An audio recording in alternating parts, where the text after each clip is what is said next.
I think once you get on that path, if we uncover like all those possibilities, all those dreams that you're making happen, you start wondering, what else can I make happen?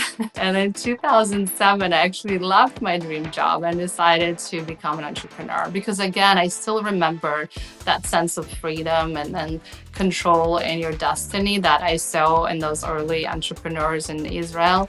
And I decided to start my own venture. I didn't have a plan, but one day I just quit my job. I couldn't sit anymore and kind of like watch this opportunity pass by. So I convinced a friend to start a business, and we started what was the first, this was like my very first business before even Style Coalition. It was one of the first user generated shopping magazines.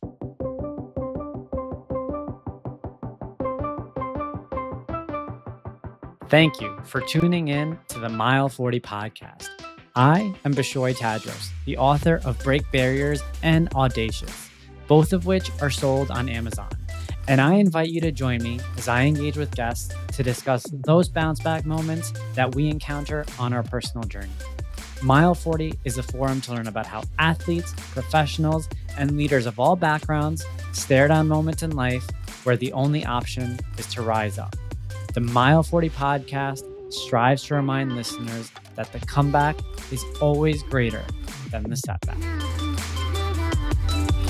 Welcome back to another episode of the Mile 40 podcast. Thank you all for your continued participation, for all your feedback, your reviews. It means the world to me personally, and I owe you all a debt of gratitude for making Mile 40 what it is today. If you haven't already, please be sure to hit subscribe if you're listening on Spotify, Apple Podcasts, YouTube. Check out the show notes, pick up a copy of Break Barriers or Audacious. Again, I really appreciate all the support, and I hope everybody is doing wonderful as we head into today's episode. Today, I have Yuli Ziv. She's a pioneering tech entrepreneur and the founder of Healist, an all-in-one destination to discover, book, and manage holistic healing services. With thousands of healers across 200 plus modalities, Healist brings the rapidly growing world of holistic health into one accessible space. A trailblazer for the creator economy, she launched one of the first influencer marketing platforms, Style Coalition, and led it through acquisition. Today, she's at the forefront of the transformation economy, merging cutting-edge tech with soul-centered healing to shape the future of digital wellness. Yuli, thank you for joining me. So good to be here. I am very excited to have you on here because I know there's just so much that we can touch on. Number one, with regards to your own personal journey. Number two, your business journey is just phenomenal. You know, you are a serial entrepreneur by definition. And one of the things that I really love about you and the few interactions that we've had is, despite the fact that you've probably seen, a countless ups and downs in your journey, you walk with such a calm essence. And, even in speaking to you, I feel at peace usually, walking away from our conversations. And I can't help but ask myself, how you remain centered, despite, all the ups and downs you've probably navigated. So, before we kind of dive into all that, let's just make sure we give the audience a little bit of background around you personally, because I know you've kind of been in a few different places. Talk to us a little bit about, growing up, where are you from, and a little bit of personal background. Sure. So thank you so much for such a great compliment, first of all, because I think it takes to be in those low places, right, to gain that calm and balance. And this is what I strive for these days. It emerged as the most important thing in life, really, to be able to stay calm despite all the turmoils. And I think it also, when you start your life in such a low point, I think everything that comes after, it just seems like a bonus and just this wonderful thing. And in my case, my childhood did start dark. It literally started, all of my childhood memories are in black and white because I was born in a communist Russia back in the 70s. And I lived there until I was 15. And, from live when you as a child live in this authoritarian regime, right, it really affects you, even though you might not understand the concepts of it and you might just take it as your reality, but it does affect your nervous system. We know that today. It does affect your just sense of safety and belonging. And for me, the extra layer on top of that was also that I was the only Jewish kid in my entire school and probably neighborhood. So from the very early days, I experienced really, I would say, deep hate that was rooted in anti-Semitism. And as a child, all I wanted to do is just to hide and be invisible because I didn't want to provoke anything. I didn't want to attract too much attention. So this is really what guided my childhood. And and finally, when the borders opened up in '91, my father was Jewish. Obviously, my mother was Russian, so we were able to escape to Israel. And I felt this was my moment of rescue, right? I finally moved out of this, dark place where I didn't really feel that I belonged. I was bullied as a child and all of those terrible things. But when we arrived, what looked first a very peaceful, exotic country with palm trees and beaches very quickly turned into another war. And we were giving gas masks as our welcome gift to this country. So that dream kind of like took a different turn. And I ended up living in Israel for 12 years. But I went pretty much from one survival mode to another, different type of survival mode. This time, with buses and bombings on down on my street, and I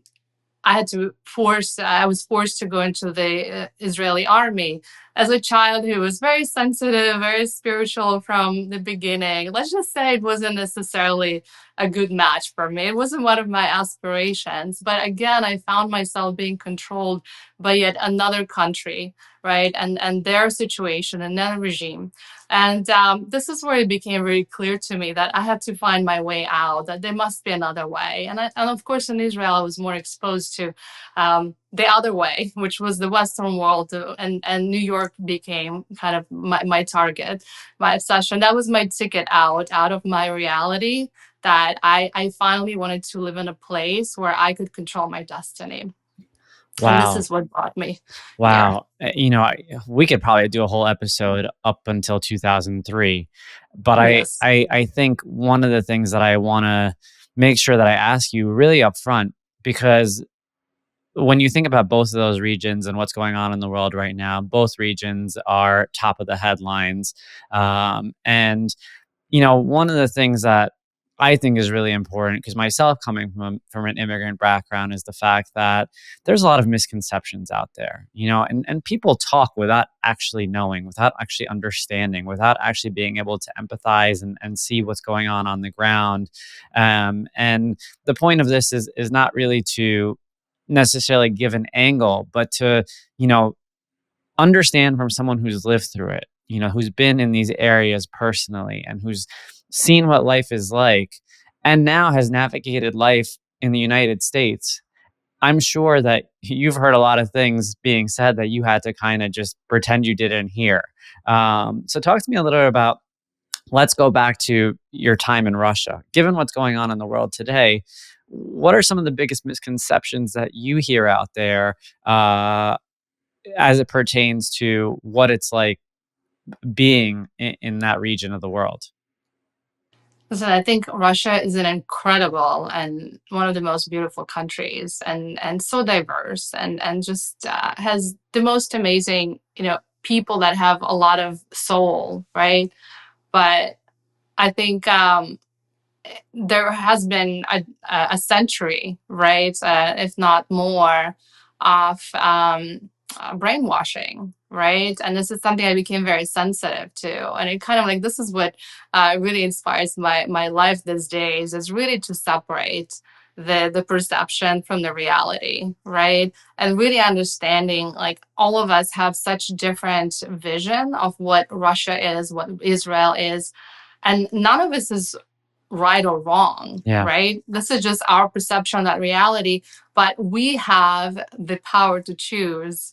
And now I have small kids. If any of you familiar with those books, when they teach kids here sure. in America, we teach our kids about the power to choose, and it's such an important lesson because you have the choice of how do you want to see that reality. As a child, of course, I didn't have a choice. I saw that reality as something dark because I felt threatened, right? I didn't feel safe.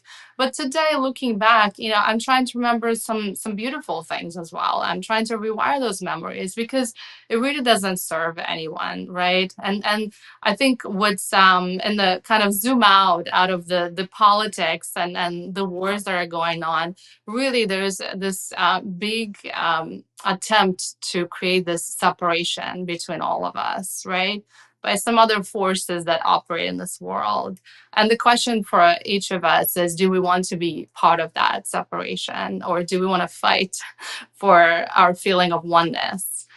Because I do feel, I feel part of, the Russian culture, and I feel part of Israeli culture, parts of me, right? And I feel part of American culture, but I also love I love Indian culture. I mean, there's so many other beautiful places in the world that not necessarily safe or not run by the kindest people, but there's beautiful things about them, and I want to focus on that. So that's my perception, to really. And every time, you can imagine, every time a war in Israel starts, which seems to be every other day, or Russia, people kind of expect some sort of commentary, some sort of reaction from me. And I see a lot of my friends get dragged into this wars, not just physically, but also on social media and with their friends. And I'm really, for me, it's a great exercise to keep my peace and not to be dragged into this separation reality. Well, I think that's a really good comment that you made. And, I'm interested in, maybe this could give hope to our community based on your relationships within both regions of the world. Do you feel that there are more people out there who are yearning for that oneness, that maybe whose voices have been suppressed, as opposed to the noise around the separation? Because again, you have the insider view through your relationships, through your background, and maybe it can be uplifting for our community, and I'm hoping the answer is yes, to hear that. Absolutely, absolutely. I think it's part of the larger awakening that we're seeing in the world, and this is what attracted me in my this business, to bring spirituality more to the masses, because I think this is really where this is the solution to all of this separation. If all of us really do the inner work, right, to connect with our soul, to connect with each other, and really to understand on the energetic level how this world works, right? I've been reading, like, went down the rabbit hole of quantum physics, all kinds of spiritual traditions. There's just so much wisdom out there that has the answers for us, right? And I think the beautiful thing about this age of information and technology, now AI, that we all have access to those answers, and more people finding them. So they're awakening to this other reality, right? And this other perception. And I'm seeing that in all places in the world. I'm seeing it through my business, Healist. This is really one of our missions to, because I think a lot of this vision comes through. Often people go on their own wellness or well-being or mental health journey, right? And this is when they start asking deeper questions. Who am I? Are we all one? How is this reality really runs? And I think more and more people stepping on that path, and eventually they find the truth. How has your quest impacted your relationship with religion? You had mentioned you were born Jewish, and how that kind of impacted you. Talk to me a little bit about that. It was interesting because I was born Jewish. I was born to a Jewish father, but my mother was Russian. So when I came to Israel, I actually discovered that I wasn't really Because it's Jewish. matriarchal. Yes. So it was a really interesting lesson to understand. And this is where kind of like the idea of not belonging really came through very strongly. And I realized that I have to find kind of my own place, my own being. And being defined by religion is always going to box me in some sort of situation. And again, they're both beautiful religions, Christianity, Russian Orthodox Christianity, Judaism, they all have beautiful traditions. But Through that, I think I learned the value of neutrality and really connect with something that is larger than religion, something that is a source and has the truth and accepts everyone, despite their DNA or background. And this is what I got attracted to. So I am interested a little bit about your parents. I mean, just kind of given the dynamic there and how they raised you, what it was like, kind of with regards to not just the values that they instilled with you, but the security that they implanted in you, despite the fact that you had to navigate, these unusual and difficult circumstances. Because especially at that young age, they're your main sources of security. And did you have any siblings too?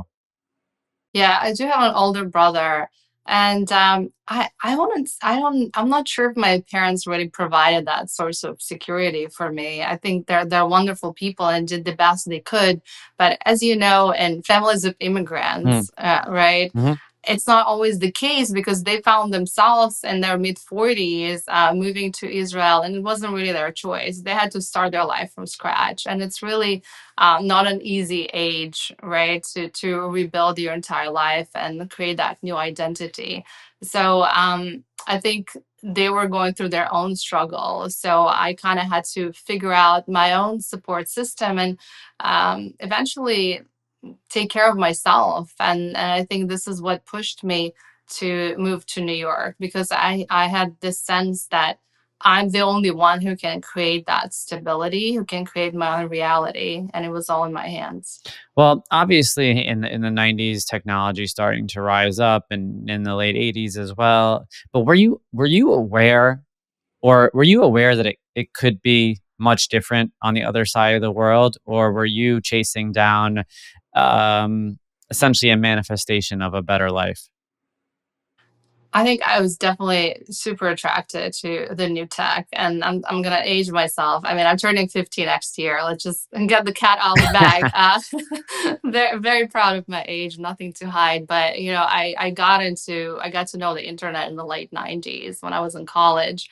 And I was one of those kids. I think I was driven by survival mode, by sheer like, okay, I have to figure out what's my ticket out. And internet and high tech industry was starting, and I learned coding in my spare time at night. We had this computer lab, and I was studying design and visual communications and graphics, and but they didn't teach us coding or any of those new cool interactive programs. So I taught myself, and last year in college I was able to get a job at a tech company, which seemed like a whole other world and a whole other chapter, and totally opened my mind to all the possibilities. It was right before the dot-com boom, and I got into a startup scene in Tel Aviv, Mm, all those people amazing. that would be overnight millionaires, and start getting a taste, okay, this is the possibility. And then a lot of them had obviously business in the United States. So this is really what opened my mind. Okay, there is another reality that people live, and I can pull myself out of this now. And this is my ticket. But I truly loved innovation and technology as well. It wasn't just this kind of like opportunistic idea. I was just fascinated by this whole idea of democratization of the internet. Someone who's coming from a totalitarian regime, like just seeing this revolution and what the kind of opportunities and doors it opened for people just blew my mind. Did you believe early on that you had a competitive advantage that you were just waiting to unleash onto the world? Like, like I can speak for myself. After navigating some of the harder parts of my childhood, I felt when I was, approaching my 20s and in my younger 20s that once I was given the shot, I had seen a level of adversity and darkness that had essentially equipped me for whatever life was going to throw at me. I didn't know what that was going to look like. I didn't know how I was going to apply it. I wasn't sure, but I in deep down inside, I felt like I saw something that most people have never seen before, and because of that, whatever life throws at me from now on, I'll figure out how to navigate. Did you feel something similar at that point? Yeah, I feel the same. I think that's what I was talking about. You have kind of this early advantage of facing some of the lower points of your life early on. So you feel definitely more confident. I mean, it can't get any worse, right? So whatever happens. And I also love being in charge of my own destiny Mm. at some point because I knew, okay, this is my shot. I got this because I've gone through so much. So I can definitely relate to that. Well, it's interesting, and I agree with you around having that charge and that control of your destiny and how important it is. But one of the things that I think you and I can connect on is the fact that we learned how to navigate circumstances when things were out of our control. And I think that when you think about just a business, personal life, whatever it may be, one of the biggest lessons ultimately is understanding how to navigate things when they're in your control, but ultimately understanding how to react when you're not in control of something. And I think that kind of goes back to the very beginning of this episode when I talked about the calm that you exude, because I think that it all comes full circle with regards to understanding when not everything is in your control. The one thing you can control is your energy. You can control your breath. You can control how you carry yourself in a room. And so, I think ultimately, as we kind of, when we get toward the end of this podcast episode, I think we're going to give people a master class on that energy, hopefully. Um, so, you talked about your interest for tech early on.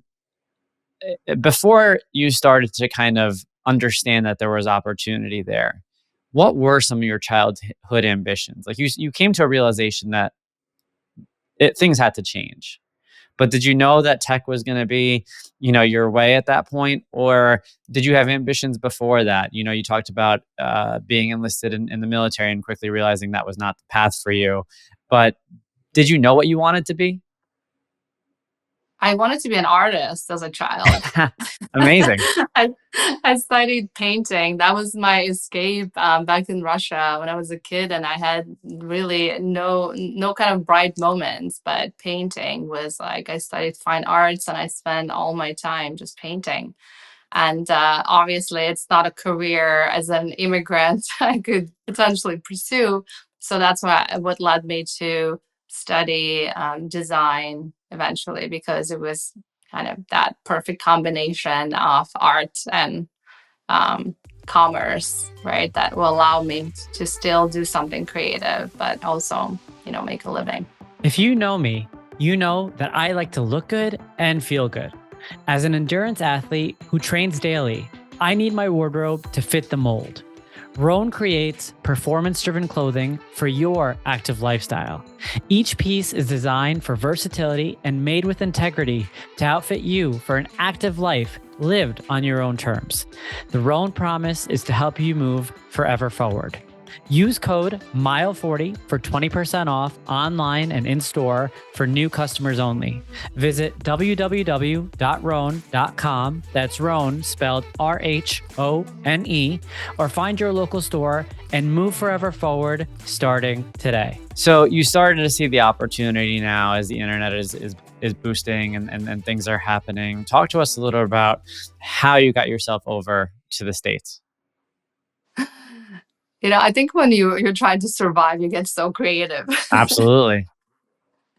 This is where really I think this is where I really shine, right? Throw me in the survival mode, and I'll make it out there. So I made this plan of convincing my startup company that I was working for that they really needed me in the New York office, and it worked. And I got a relocation, and I started their creative department here. And I applied for a master's degree, so it was kind of like this combined dream that I could that gave me a lot of reasons to come to New York and make it happen. What year was that? That was 2003. Okay, cool. So you came on like an H-1B? No, actually, it came on an executive visa. I Oh, was okay. so good because I kind of could see the future, because with H-1B, there's really only one path. You go Sure. to work, you come back. Yeah. But I needed a one-way ticket. So the Okay. one-way ticket was executive visa that will allow you then to apply for a green card and citizenship. Got it. Got it. So then you got here. Talk to me about your earliest thoughts when you arrived here, and how close was it to what you imagined? And that's, I mean, I was the most cliche American dream, right? I was living in the city. I got the tiniest apartment on the sixth floor walk up, but it was in West Village. And, Amazing. you Where know, wait, where in the West Village? it was on Bleecker Street Ble and McDougal. Okay, Yeah. I lived on Bleecker and Christopher for a little bit. Oh, I lived there too. So I had 3 apartments on Bleecker Street because I was just obsessed with that area. I Yeah. wanted to be in the center of the action, Yep. and it didn't matter that, my toilet was in the kitchen No, and my same. living room.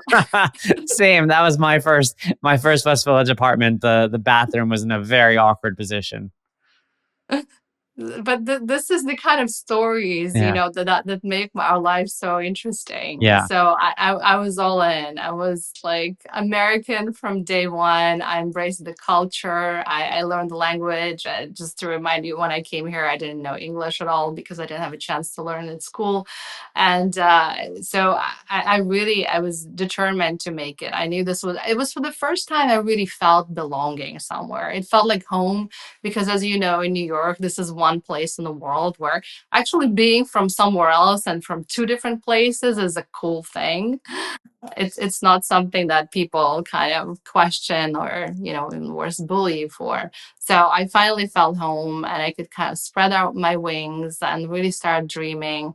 And then eventually I got a job at, my dream job was a creative director in one of the big digital agencies in the city. And it was, again, the early days of social media. And I'm having this dream job now. But, I think once you get on that path, if we uncover like all those possibilities, all those dreams that you're making happen, you start wondering, what else can I make happen? And in 2007, I actually left my dream job and decided to become an entrepreneur because, again, I still remember that sense of freedom and control in your destiny that I saw in those early entrepreneurs in Israel. And I decided to start my own venture because I was working for one of the first social media agencies. This is 2006, 7, right? Very early days. And I got a chance through my work as their creative director to be exposed on everything that was happening. What was the start of creators economy, and there was bloggers and there's kind of like starting. It was just blogs, right? There was no social media yet, but I just kind of loved again this idea of people building businesses out of nothing, disrupting traditional media, launching their ventures, and I wanted to become part of that. I didn't have a plan, but one day I just quit my job. I couldn't sit anymore and kind of like watch this opportunity pass by. So I convinced a friend to start a business, and we started what was this was like my very first business before even Style Coalition. It was one of the first user generated shopping magazines. Mm. Do you remember what your rent was back then? My rent, I don't know exactly. It was $1,600 for that. It was called one bedroom, but it It was was a really studio, probably, yeah. And the reason I ask was, what was your financial situation when you immigrated? when I came to New York, I literally had $10,000 in my pocket. That was it. But I had a promised salary, so I felt somewhat comfortable. But at that point, when I quit, I actually was able, because it was such an early days of social media Yeah, and internet, and it was before the 2008 crisis. crash. Yep. I was actually able to raise angel money for my very first venture. I think it's like beginner's luck, right? When you have absolutely no clue, you're just starting something out. I was actually able to raise very easily, a few $100,000 to give me that Awesome. start. Awesome. And when you first moved in here, did you have to lean on either the Russian community or the Jewish community just to kind of get a footing socially? Or did you just go straight into it and kind of introduce yourself to anyone and everyone? Yeah, I was lucky to work for the startup that relocated me. That was Yeah. very diverse. There Yeah. there were some Israeli employees, there wasn't any Russians, and most of them were Americans. So from day one, I made this mission. If I live in this country, I want to feel like part of it, and I made a big effort to connect with, make American friends. Amazing. So now you had decided to become an entrepreneur in 2007. Talk to me about some of the fears before you made that decision, and talk to me even that was right before the financial crisis. So talk to me after the financial crisis, if there was any impact for you there.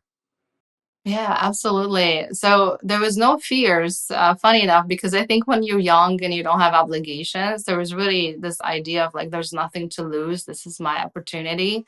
And I really believed in that mission and the future. I do have this, I think, a little bit of psychic abilities to see what's going to happen maybe a couple of years prior. So I was always early to the game, but if I stayed long enough, I could always um, you know, I could see things happening. So that would happen in that business, and it was growing actually amazingly well. But then 2008 hit, of course, and for a shopping magazine, it was tough times. But it also again forced me to what we like to call in the startup scene pivot and reinvent myself and see what else I can do. And back then, as a creator, I was actually I was part of this fashion week in New York City, and I was being invited to some of those high profile events, which is a whole other episode. I mean, I have amazing stories from that chapter, but it really gave me this insight that there's also business behind it. And instead of me trying to be a creator, at some point I started to piece together this opportunity to bring my advertising and marketing background, which is what I did prior to that, and help other creators to build their businesses. And I realized this is probably where I'm the strongest. And I eventually launched what was called Style Coalition, which was one of the first networks that brought together fashion, beauty, luxury influencers, back then bloggers, later on, Instagrammers, YouTubers, and help them connect with brands for partnerships and sponsorship opportunities. And that grew to an incredible business. Obviously, I was very early. I bought the domain in 2008. I mean, it was way early, but and the first couple of years were a little rough because I was knocking on doors and trying to talk about this idea of bloggers and brands paying for content, and everyone look at me and you know You're crazy. Yeah. what is she talking about? And then around 2010, things started to click, and I sold. Our first campaign, it was J.C. Penney. It was a nice sum, and this was kind of the first signal for me. Okay, there's something that if J.C. Penney is giving us this money, there will be others that will come. And then by the end, when I sold the company, which was 2018, almost 10 years later, we had really every dream client, from Chanel to Dior to Givenchy to L'Oreal to Microsoft, eBay, you name it. It was really, but because I was able to be there very early and capture a lot of that, especially when it came to kind of luxury, and some of those more high-end brands that really needed that like white glove service. That was because I was so determined and so like detail oriented, and my creative background really gave me that advantage to be able to serve some of those incredible clients and have long-term relationship with them. What did you enjoy more, the creative or the tech? Both, I'm one of those people, I'm just excited by both. And I think combining both, what really excited me, some of the campaigns we've done and some of the content we produced. I mean, at some point I found myself in Paris and in front of a Louvre shooting with some of the top like YouTubers, this amazing like video campaign that we scripted and put together. And this was really a dream, right? Yeah, no, absolutely. And you know, I think one of the things that has come up on this show before is that like entrepreneurs would say, you have to put yourself in a position to be lucky. Like you have to work hard to get yourself in a position to be lucky. And one of the things that I love about every element of your story so far is I just hear how much work went into it, intellectually, emotionally, spiritually, and physically, obviously. You talked about how early on the timing worked out well with regards to fundraising, and maybe there was a little bit of luck there in your own words, but it feels like you did everything right to position yourself, so that when the time came for an exit, you were positioned well for that. Talk to me about just your mentality back then as it pertained to the balance of hard work and luck, and what your overall attitude was toward that. I definitely didn't feel like I was lucky. I was working really hard for every single piece and maybe too hard to kind of like fast forward a little bit. Yeah. It did result in my own burnout. Mm. Having this decade of, well, multiple decades of survival mode, wars, high stress. Then it's like, I think what's interesting about my story is like I have those chapters, right? When I feel like I'm being rescued and I come to this better place, but then I get into another trap, right? So, in a way, my company, and despite all this incredible success, the material success, but it was a trap spiritually and in terms of my own well being. Because I was definitely now being brainwashed by communists and then, by the Israeli wars, I found myself being probably a little bit brainwashed by the American dream and the hustle culture, right? And because it was really the mentality was whatever it takes, right? Because I have to survive, I have everything on the line. And by the way, style pollution, I ended up bootstrapping completely from zero to millions. So you can only imagine, I was a solo founder. So you can only imagine the level of stress having this high profile clients, high profile influencers on the other And end. everyone's coming to And you whenever and anything's broken. yes, and even though I had amazing team, I had amazing employees, but I did feel every ounce of that weight on my shoulders. And it started, and I think for many people, when you're in the process of burnout, you don't realize that, especially high achieving people, right? Yeah. We tend to think this is just our normal. And now looking back, for sure, this was not the healthiest time for me. Well, I mean, that leads me naturally to my next question because we know where you are today, but what did the phrase self-care even mean to you back then? It sounds like it was non-existent, but when did that phrase start to pop up in your life? And what I mean by that is not just in terms of the different modalities, but also in just relationships. Like, were you living that dream, or were you trying to pursue that dream from, I'm presuming you were single at that time, and if you were not, correct me, but even just nurturing own personal and romantic relationships at that point? Yes. Yes, I already met my husband back then, so I wasn't completely single, but I still felt like, the company was always That was your the first priority. focus. That was my first priority. And I think things started to change when I finally, I had my son when I was 40. And I waited as long as I could because company was always first. But at some point I realized it's now or never. And I just remember it was one of our most stressful years. And I always had this fear. The reason I didn't have kids before, I always had this fear if me as a solo founder, I'm going, to have a child or have a maternity leave, everything's going to fall apart. So it kind of happened a little bit because literally as I was giving birth, one of our biggest clients decided to move their business in-house and we basically lost that business. And when I came back, I could barely take like 4 weeks maternity leave. And because it was over Christmas holiday, I think that was the only reason. So I rolled with a stroller with my little son into the office, and I had my nanny come, and because I wanted to continue to breastfeed him, so she will come and bring him, for lunch breaks. And I was trying to make it work, but it was also, this is how crazy, looking back, this is how brainwashed we are. I think things are a little better these days. There's definitely more talk about, proper respect for maternal leave and even among entrepreneurs. But back then, this was the hustle culture. Like no one in the business, none of our clients should know that, I'm not there, or it's just, it's a little crazy, looking back, what I put myself through to keep things like as usual, right? I'm very proud of you just because when I think about an immigrant female founder who has been able to excel and not just excel in terms of monetary success, but also help lead the wave of understanding of what's important. I think you're truly the kind of leader that our society needs because you've seen every side of the spectrum. And you know the things that you saw, you kept saying, this can't be it. Like this isn't it. and you kept trying and you kept showing up, and now you've devoted your life to helping people be able to see that as well, despite the fact that, I think mainstream, your voice could get suppressed even sometimes, because it's not necessarily what a lot of people want to hear.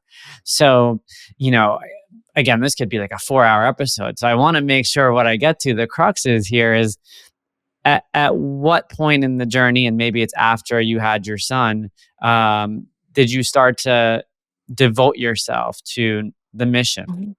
Absolutely. So yes, it was quite a long journey, but to give you the short version of it, I ended up selling the company shortly after because I really, I couldn't continue this way. I think the signs of burnout finally were kind of knocking on my door a little too loud. And then I actually stayed to work for the acquired company for another probably year and a half, and then I should have probably left, after the sale, but I couldn't stop, like this eternal pursuit of more was driving me. And, I learned more and I don't regret that necessarily.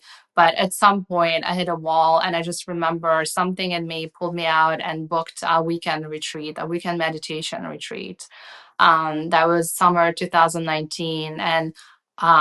And this was just all I needed was this 2 days to kind of reconnect with my true self, reconnect with my soul, discover an amazing teacher and guide who I'm still working with. And when I came back Monday morning, I just couldn't go back to my old life. It was finally, when the veil goes off. Unleashed, yeah.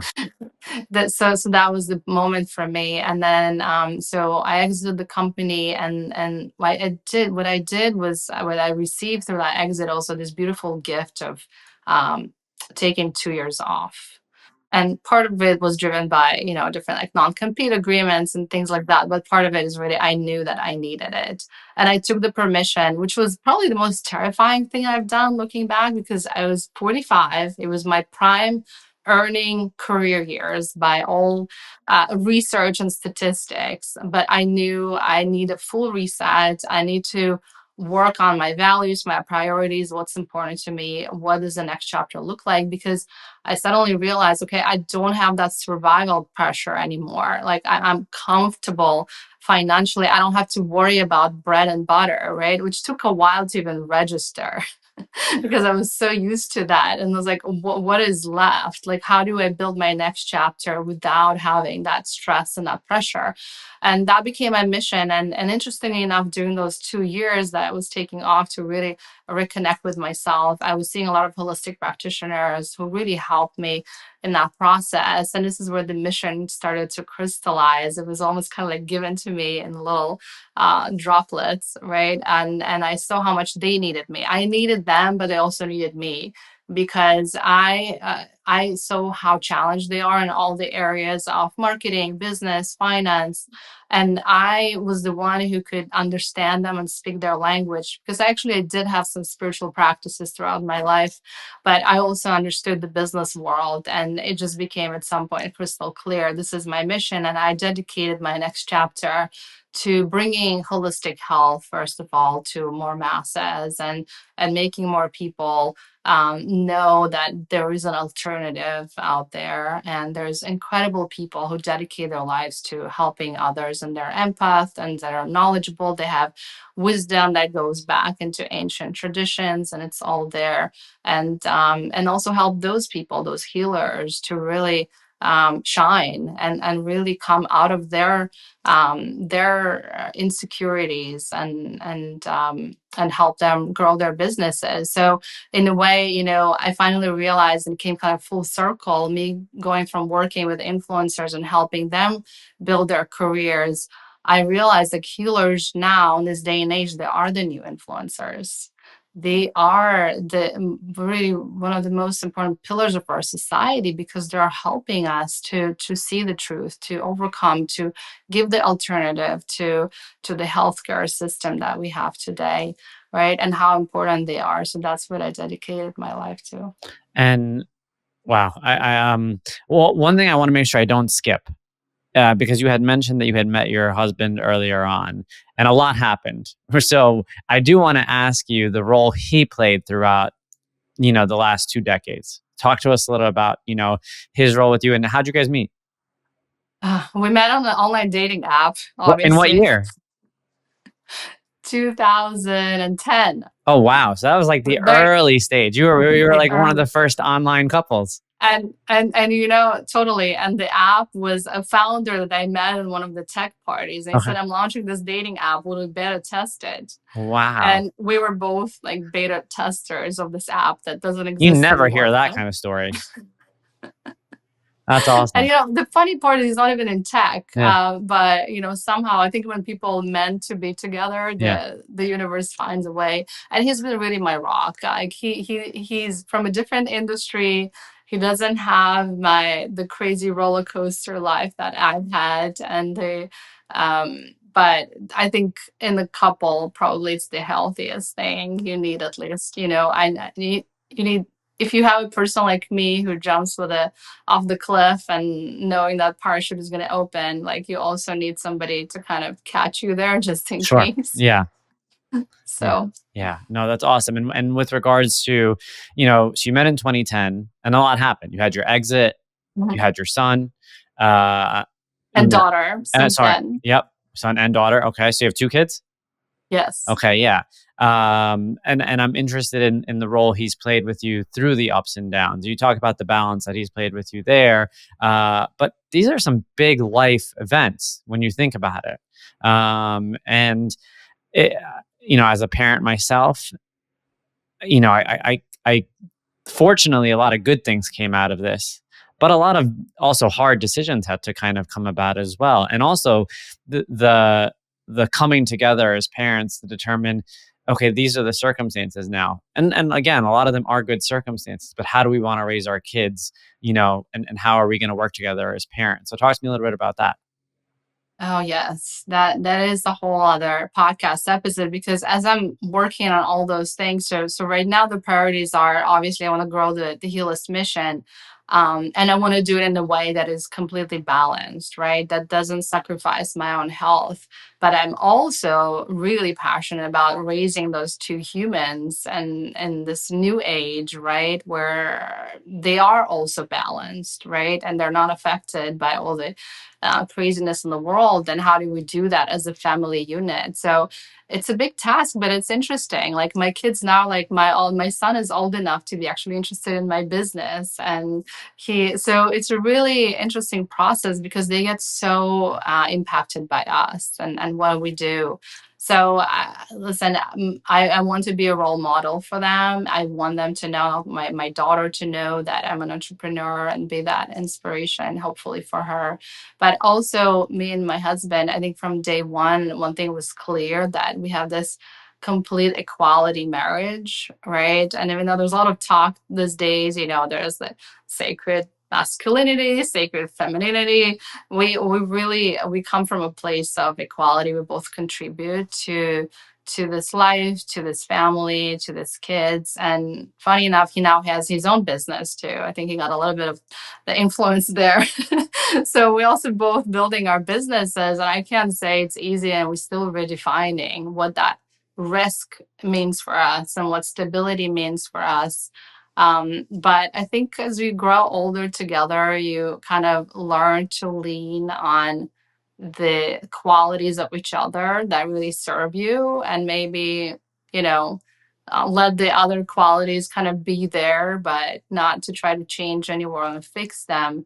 But we know that we come from a place of love and support, and we made a soul contract to build this family together and grow our businesses and make our contributions in the world. That was never a question. That's beautiful. I want to go back to something we talked about earlier, right? That competitive advantage that you had, given what you navigated earlier on in your life. This is something I think about all the time. You know, One of the things that I realized through an experience in my older 20s, approaching 30s, was I knew that in order to really find myself, I had to put myself in more difficult situations, because of the fact that earlier on in my life, I was in really difficult situations that taught me how to navigate and that equipped me. And then I again was more purposeful about putting myself in those difficult situations to uncover more and to realize more potential. And to the point where like you started to realize the more you do this, the more you're going to learn about yourself, and the bigger that advantage gets and the less concerned you are about, I'm going to say the word failure, because you realize that it's never really as bad as you think it might be. But one of the things that I'm now conscious of as a father, and one of the things that, I think about a lot is, as parents, especially in this generation, our children are generally being born into a better situation than we were. And I think about that a lot.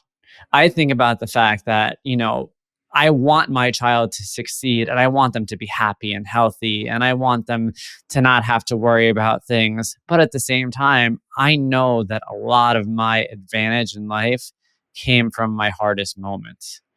And I struggle with reconciling that. Obviously, I don't want to put them in difficult situations, but I want them to experience and to see that, so that they can, grow up to be well-rounded individuals. Do you think about that? Because clearly you grew up in a much different landscape than your children are. Yes, absolutely. And especially where they are now, they were born kind of like post my all of my traumatic Yes. experiences, right? Absolutely. And I'm so with you. I think the only thing we can do, and that's what I'm trying to do, and I know I think you as well, is to try to show them as much of the world as possible. That's really all we can do. I mean, they've been travelers since like 6 months old. They went on a transatlantic flight, and I haven't taken them to parts of the world that are really maybe like rough yet. They're still too young, but I do want them to see that and experience that. And we make sure even on the content they consume, they understand that this is not the normal, right? This is not where most of the world lives. So I think as long as they don't need to. I'm probably thinking they don't need to experience it themselves, right? They're empaths, right? So if you can show them the things without putting them through the experience, I think there's still a learning there, hopefully. And to that point, what's your relationship now with regards to um, eh, taking on? I mean, you take on hard things naturally just as a business owner, but what's your relationship with putting yourself in difficult situations? You know, do you crave it still, or are you in a place now where your relationship with hard things is a little bit different? I don't necessarily crave them, but I love them still because I know that's where the most learning comes. They're part of my personal growth. And even recording this podcast is putting myself out of the box. I started my own podcast 2 years ago because I wanted to challenge myself to speak better, to convey better my mission. Because and not from an ego perspective, but I knew that my mission and my story need to get out. And the only way I can do it if I can become more comfortable in places like this, when I can talk about those horrific, moments and be okay and smile, and not a fake smile, but truly a smile of, this was part of my life, that this was great learning moments, and really acknowledge them. So in order to do that, I had to put myself in an uncomfortable situation. Yes, in the grand scheme of things, putting yourself in front of a camera might not be the hardest thing you can do, but it is hard for me. For somebody who was really a child who would try to stay invisible for most of my life and could barely speak up, it is a challenge for me. And I'm actively working, and I'm enjoying the moments where I get better and better for like each episode, even though the first episodes I recorded were completely cringy. But I'm looking at it with love. No, you're doing great. I mean, I as we've been talking, as a podcaster, in the back of my mind, I'm thinking I can't wait for this episode to go out, because of the fact that I just think that your perspective is so important, and just hearing you speak to it in such a relatable fashion. Despite the fact that most people can't actually, the funny thing is most people can't actually relate to your experiences, but the way that you share them is just, it's very real, it's very authentic, and it's lived. And I think that's, what people yearn to hear. And so, you're doing phenomenal here. So I'm honored that to have you on.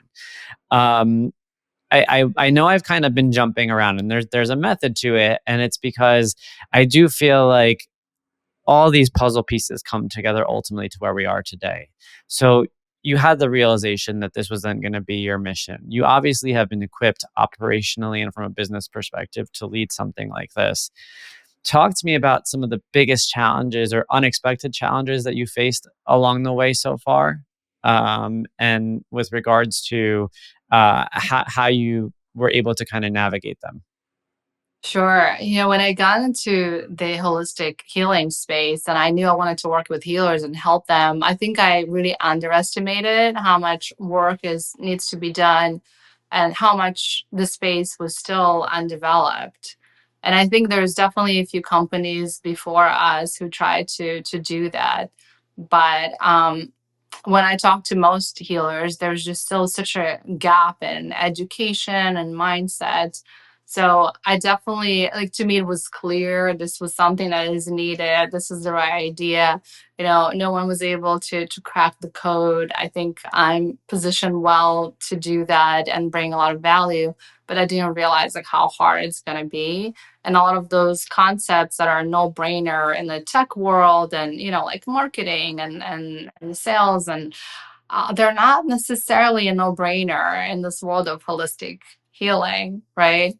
So I definitely had to kind of like adjust my own expectations and also my own pace. And this is why, another important thing that happened kind of through that process is really learning. I realized that this business chapter is also about building things differently because my go-getter hustling mentality does not work in this space at all. Like everything I learned, I was so good at this. I learned how to do that, but I had to completely change the way I build. Yeah. No, I mean, I think, but I think that self awareness is in and of itself one of the biggest, attributes to whether or not something like this can succeed. I think the longer it takes a founder to get to that point, the longer the concept is going to just kind of be in motion. And so, thank you for sharing that. And I think that provides like really solid insight for the listeners out there, for someone who wants to put on their entrepreneur hat, but doesn't realize how important it is. You cannot be stubborn as an entrepreneur, right? You cannot be stuck in your ways. Even if something worked, it yes, you could try to repeat the formula, but if it's not working again, you have to realize how to pivot. And I think that's one of the more critical attributes that someone can have in your shoes. And so, with regards to where you plan to go from here, I know you've got a road ahead of you now. And one of the things that I've loved since getting to meet you is the fact that I see you. I see you opening up to a broader community, the community that even you and I have met through. And I see you using your voice more, and I see you essentially shooting your shot, and you're doing it with grace and you're doing it with humility. But talk to me a little bit about what you envision for the short term with regards to growth for the Healist and for yourself. And in particular, let me call out, I want to also uncover some of the modalities that you're using and you're leaning into right now for your personal growth. Amazing. Well, big question. So let's start with Healist. I really think we have this opportunity to really bring holistic health and the work of holistic healers to a larger audiences. I think it was still fighting a lot of stigmas around some of those modalities that are not necessarily science backed, evidence backed. So our job is how can we present the work of these healers in the way that is welcoming, that is inviting people to try and help more people, because I know it's helpful because I tried, and part of my job, right, is now to try every possible modality. And it's also an incredible personal growth tool, but I know a lot of those things work even though they might have not been featured in the latest clinical study. right? So how can we open more minds to this? So this is really the mission. So when we started, we were this platform that it was geared towards practitioners and help them optimize their admin, their booking schedulings, all of those things, but and also help them present their work better. And somewhere, and this is when I talk about my work, right, as a founder, and when you find those moments that maybe need a pivot or expansion. And at some point, I realized that the bigger work is really on the seeker side, is to help people uncover some of those practitioners, because the more we try to kind of offer them more tools and more streamlining ways, right? Um, what I heard back is, this is all great and we love the tools, but can you also help us be more seen? Because we're really struggling to attract clients. We're really struggling to to find, to match with the right people. And I realized, okay, I thought our mission was big, but it's actually bigger. And we're actually positioned well to do that. So this is what we I wouldn't say it's a pivot, it was more of an expansion that we launched last month only. And it's been a huge shift. And I think it was a really scary moment, because I knew once we do that, there's no way back, right? We can't just go back to just being a software once we open up as a marketplace as well. But I also, part of me, that risk taker part, was really curious to see what that shift can do for us. And so far it's been completely paying off, because when I look at all the metrics, they're just going up, and just even the energy and the amount of activity and amount of press and buzz we've been getting is really incredible. So it was definitely the right step. So I think for me is now is really our big test. I mean, I don't want to call it a test, right? I'm trying to also change all of my vocabulary, right? From this sort of the hustle culture, right? The pivot, the test, the competitive edge, all those things that just ingrained in us. Really, listen, I'm building my life mission. There's already tests. There's not really competition. Like yes, there are other people that may be on the same mission, but we don't compete with each other, right? Because we each have our mission. So I'm trying to also rewire all those things. But really, the ultimate challenge is going to be, can we attract those seekers? Can we expand to a point that we become that go-to place? Like someone called us, one of the press feature outlet Tech News called us the Airbnb for wellness, and I never even thought about that. I was like, wow, this is kind of cool. And yes, there is an opportunity to be that Airbnb for wellness. And I love what Airbnb did, and the democratization of hospitality industry. This is what we're doing for people. We're providing alternative. We're democratizing access to well-being, to health, that right now is very much gated, right, by insurance company, medical, big pharma, you name it. So I love that mission, and it drives me so much to figure out creative ways. How can we tell this story? I love it because even in hearing you speak about that there's an abundance mindset, and it's not coming from a place of, going to war against, the bigger institutions. It's just bringing to light some of the other options that really have not been presented in a way where the masses can get access to them. And I think, again, that comes from a place of peace. Back to the original entryway to this conversation. When to kind of there's so many different ways I could summarize this and kind of bring it home for the listeners, but and I don't think there's a single answer to this question. But when you think about some of the things that you've learned about yourself throughout your journey, right? Like you've obviously uncovered your resilience. You've uncovered the fact that you can succeed in difficult situations, and that you can get crafty and nifty, and you know how to really position yourself, despite what the world has to say. But again, I'm going to go back to being a parent, because I think everything goes back to being a parent now. When you think about some of the things that you've really learned about yourself over the last couple of decades and go back to even childhood that you want to pass on to your children? What are some of those values? What are some of those learnings? And what are some of those themes that you feel, really, really changed you for the better? I think what you gain really with all those experiences, the sense of trust, of trusting your journey, trusting your destiny, trusting yourself, trusting some maybe higher forces that are helping you. And I really hope that they can get that trust even without going through all the challenges. Because when you have that inner trust, this is what creates the peace, right? Peace is just the external reflection. But I do have deep inside of me after all of this, I just have this trust. Like I know where I'm going. I know this is the right path for me. I know there is a reason for everything. I know to look for different signs and just like enjoy the journey. So I think when you have trust, you can also enjoy it, right? Like everything stops being this battle or a test or a challenge. You're just there. Yeah.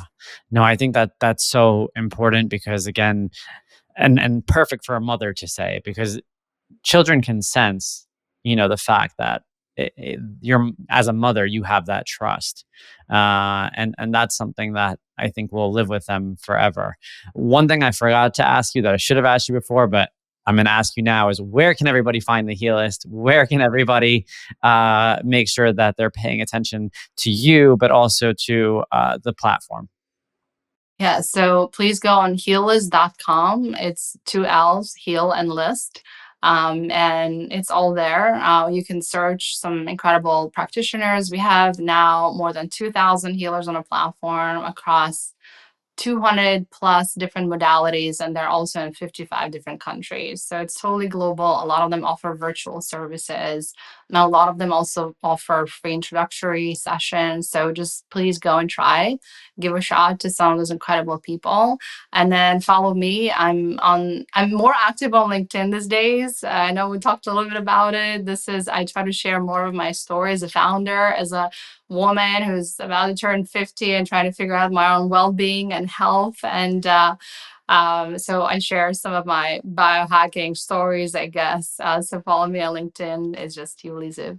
Amazing. Yuli, thank you so, so, so much for speaking with me here. Like I had said over and over again, I know this could have been a much longer episode, but I just, I know I'm going to walk away from this conversation better for what I heard from you. I know that there are just so many lessons instilled and then just kind of trying to position myself in your shoes. And again, I can relate to you on certain aspects of your journey. And I know how difficult it is to overcome and to face head on some of that survival strategy that you had to navigate at a young age, and then kind of figure it out in a new place. And on top of that, double down on the trust that the solutioning is there and that things are going to work out. And so I just want to say thank you for coming on, Yuli. Thank you. It was such a pleasure, and I love what you do and your mission as well. So I'm just grateful for this connection. You got it.